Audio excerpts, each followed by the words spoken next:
Simon परत जा, Simon चले जाओ, सायमन चले जाओ अशा अर्थात देणारे लाला लजपतराय. लोह पुरुष सरदार वल्लभभाई पटेल, इनक्रेडिबल इंडिया घडविणारे पंडित जवाहरलाल नेहरू, डॉक्टर राजेंद्र प्रसाद, लाल बहादूर शास्त्री,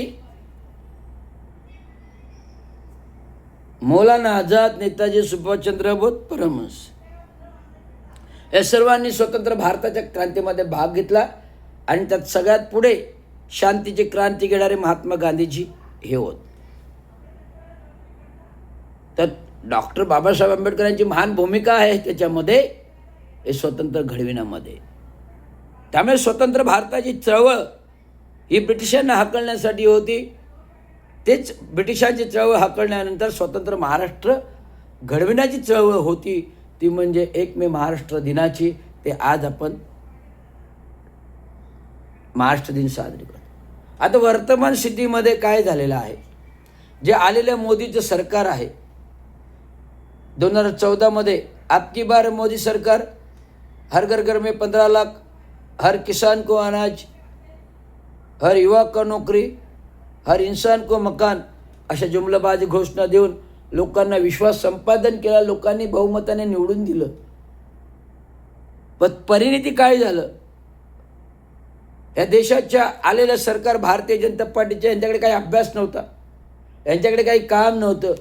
आणि देशाचे पंतप्रधान मोदी हे अज्ञानी, अशिक्षित, त्यामुळे यांच्याकडे ठोस असं कार्यक्रम नसल्यामुळे सत्ता आल्यानंतर जे काही काँग्रेसने करून ठेवलं होतं, भविष्यातील प्रस्ताव फायली त्या लादण्याचा, उघडण्याचा प्रयत्न नरेंद्र मोदीजींनी केला.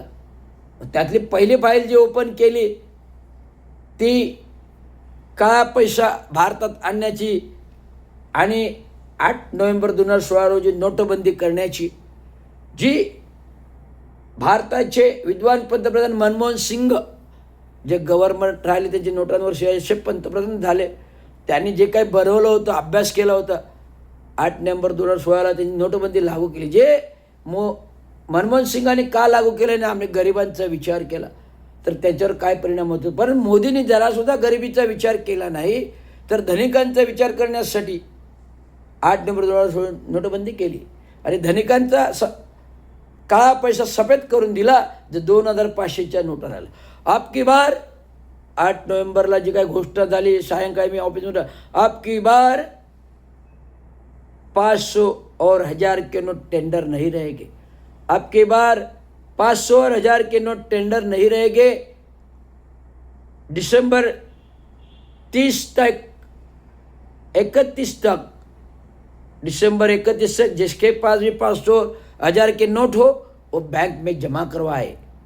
अशा प्रकारचं सुचोवात आव्हान देशाचे पंतप्रधान नरेंद्र मोदींनी केलं आणि सर्वांनी नोटा जमा करण्याचं सूत्र. आणि काही लोक ज्यांचा काळा पैसा सफेद केला ते बँका लुटून विदेशात पळाले. नीरव मोदी, मेहुल चोक्सी, विजय मल्ल्या,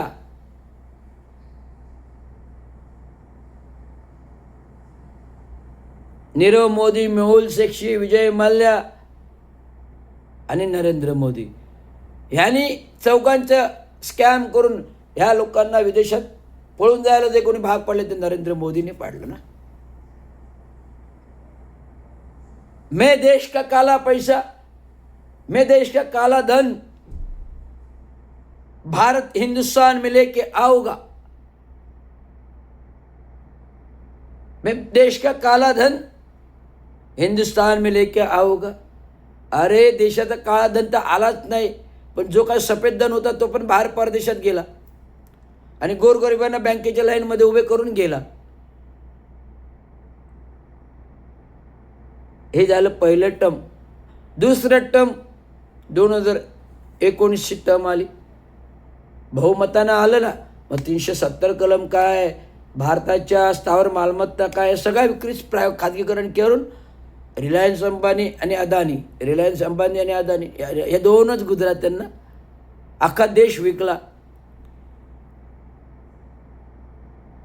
350 खासदार होते, जे नको नको ते केलं.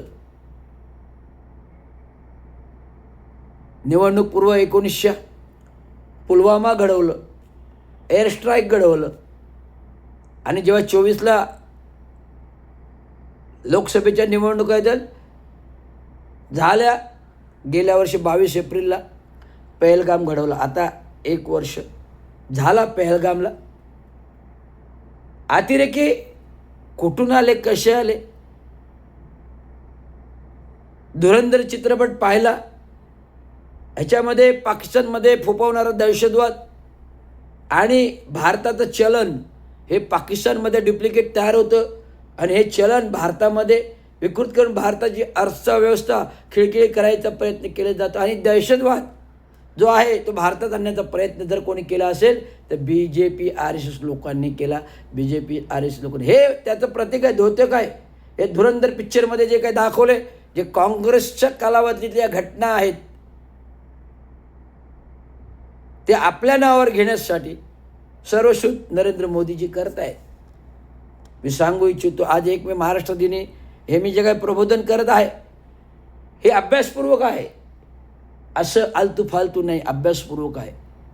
म्हणून आज 1 मे महाराष्ट्र दिन मला अभिमान वाटतो. आणि माझ्या वर्तमान स्थितीतलं महाराष्ट्राचं सरकार हे सरेंडर सरकार आहे, सरेंडर मंत्री आहेत, सरेंडर सरकार आहे. केवळ राजकारण, सत्ता आणि खुर्ची आणि आपले खिचे भरण्यासाठी हे आलेले सरकार आहे. महाराष्ट्रातील गोरगरिबांचा, शेतकऱ्यांचा, गोरगरीब जनतेचा, गोरगरीब कर्मचाऱ्यांचा कुठलाच प्रश्न नाही. सगळे कामगार कायदे धडास लावले, जातीमध्ये भांडणं लावली, विखुरली, आरक्षणमध्ये दंगली घडविल्या, मराठा आरक्षणला गुळ लावलं. जरांगे पाटील जे आरक्षण ऑलरेडी बाबासाहेबांनी संविधानिक दिलेलं आहे ते आरक्षण दिले असं जरांगेला GR दिला. अरे जे सुप्रीम कोर्टाने, सर्वोच्च न्यायालयाने झिरकारलेलं आहे मराठा आरक्षण, मराठा आणि कुणबी ही जात वेगवेगळ्या आहेत. कुणबी मराठ्यांना आरक्षण आहे, पण कुणबी वेगळी आहे, मराठा वेगळं आहे. आणि जरंगाला वाटलं मी जिंकलो, असं काही झालेलं नाही. कुठलाही गॅजेट जात प्रमाणपत्र देऊ शकत नाही. गॅजेट हा इतिहास काय आहे तो गॅजेटमध्ये लिहिला जातो. जसं बाबासाहेब आंबेडकरांनी या पुस्तकामध्ये माझी आत्मकथा जे काही लिहिलेलं आहे, देशाच्या स्वतंत्र भारताच्या सक्षमीकरणाचं, हे माझ्या आत्मकथामध्ये लिहिलेलं आहे. त्यामुळे मी सांगू इच्छितो, जे काय देशावर चाललेलं आहे, जे काय राज्यावर चाललेलं आहे, पहलगाम घडलं, ऑपरेशन सिंदूर केलं, सीमा घाटीतलं पाणी करार बंद केलं, पाकिस्तानचे सगळ्या सीमा बंद केल्या, हे फक्त दाखवण्यासाठी होतं भारतीयांना. कारण आम्हाला सरकार निवडून आणायचं होतं, सरकार टिकवायचं होतं.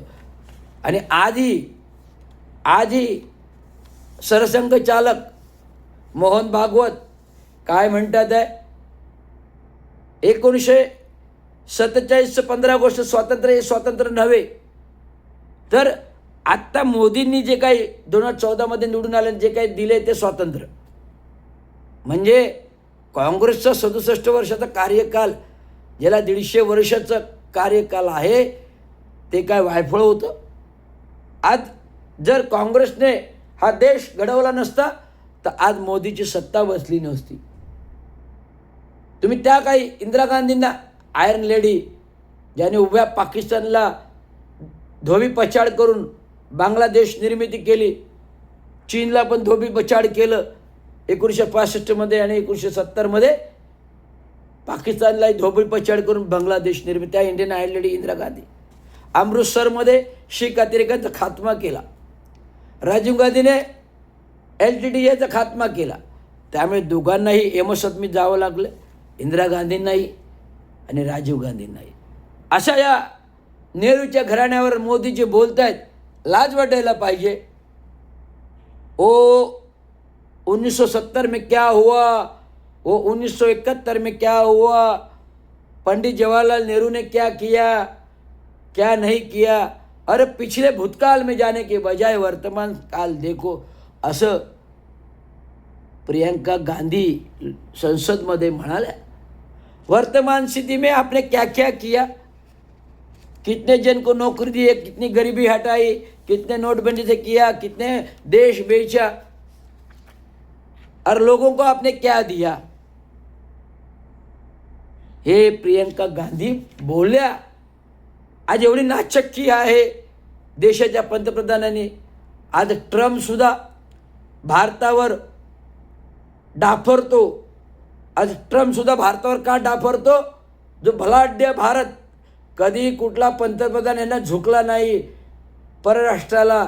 जो आज पहिला पंतप्रधान जो काही झुकला तो नरेंद्र मोदी झुकला. कारण एप्स्टीन फाईलमुळे तो दबला गेला आणि ट्रम्प त्यांना दाबतो. असं कुठला पंतप्रधान देशाच्या पंतप्रधानाखाली दाबला गेलाय ते एकमेव आहेत नरेंद्र मोदी आहे. आणि काय वलगला करतायत. 500 साल हम राम लल्ला लेके आहे, परंतु देशाचं का धन घेऊन गेलेले पळालेले नीरव मोदी, विजय मल्ल्या, मेहुल चोक्सी यांना तुम्ही घेऊन आणू शकता. जिवंत चोर लोकांना आणू शकत नाही. त्या दगडाचा देव तुम्ही आणताय आणि फुशार का मांडताय. आज कुंभमेळा जो आता उत्तर प्रदेश बिहारमध्ये झाला, किती करोडो रुपये खर्च केले. जो कुंभमेळा नाशिकमध्ये होणार आहे त्याला 14,000 कोटी रुपये. आणि आज गरीब शेतकऱ्यांना साधा 2,000 कोटीचं पॅकेज तुम्ही देऊ शकत नाही. हे असे पंतप्रधान, हे असा महाराष्ट्राचे मुख्यमंत्री आज मी पहिल्यांदा पाहिले. फक्त यांना सत्ता, अर्थकारण आणि राजकारण आणि सत्ता आणि अर्थकारण एवढंच त्यांना पाहिजे. फार निंदनीय आहे. आज 1 मे महाराष्ट्र दिनी बोलताना या 1 मे महाराष्ट्र दिनाचा अपमान जर कोणी करत असेल ते सरेंडर मंत्री आणि सरेंडर राज्य सरकार करत आहे. जर जे जमत नाही ते घोषणा करू नका. जे तुम्हाला जे जमत नाही ते घोषणा करू नका. आणि कुठलाही अध्यादेश, कुठलाही जी.आर 1 मे महाराष्ट्र दिनी सक्तीचं करता येईल मराठी असे घोषणा देऊ नका. कारण जे जमत नाही ते करू नका. आधी घोषणा करा, मग सवलती द्या. आणि परप्रांतीय हा महाराष्ट्रातून हद्दपार झाला पाहिजे. शिवछत्रपती शिवाजी महाराजांच्या स्वप्नातला महाराष्ट्र घडला पाहिजे असं मी शिवछत्रपती सेना प्रमुख एस रवींद्र यांची शिवगर्जना आहे. बाबासाहेबांचं पुस्तक आहे. मी जर उद्या कदाचित भविष्यात राज्याचा मुख्यमंत्री झालो, देशाचा पंतप्रधान झालो, तर पुन्हा महाराष्ट्रातून पूर्ण परप्रांतीय हाकलून लावलं नाही तर रावतचा एस रविराज नाही. धन्यवाद. जय भीम, जय महाराष्ट्र.